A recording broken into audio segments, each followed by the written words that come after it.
Nigeria's 4 refineries have not been working all this while. There are some interests that just don't want Nigeria to be self-reliant when it comes to fuel. No, Nigeria is a country of scandals. We run from one scandal to another, and this is yet another headline. I think that there is definitely a lot of conspiracy in the oil and gas industry. There's a lot of opaqueness in the way things are handled in the industry, because the extent of regulation that's supposed to keep the operators operating ethically the way they should, it's not tip-top as it should be, and as it is in other jurisdictions.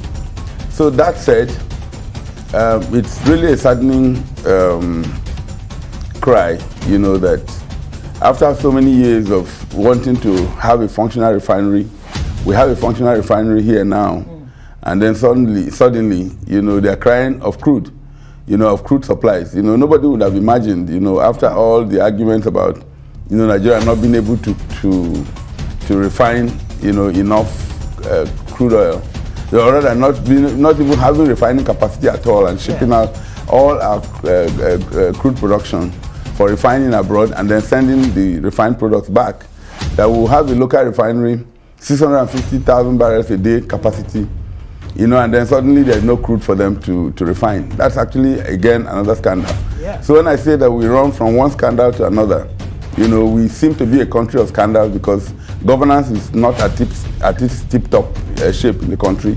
And, people just ride roughshod and do whatever they like, and there is no consequence management for whatever they do wrongly. Nobody has gone to prison for doing anything wrong in this country properly, and sabotaging the economy.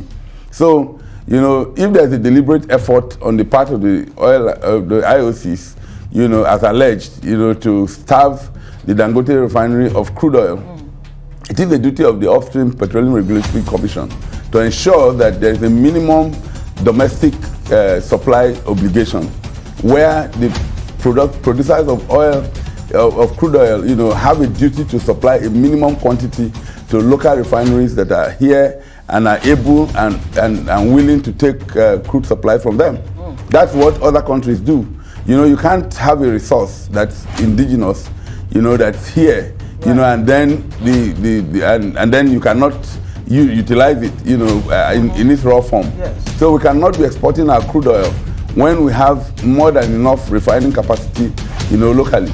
So that's the scandal. That's something for NUPC, the Upstream, Regulatory, Commission to deal with urgently.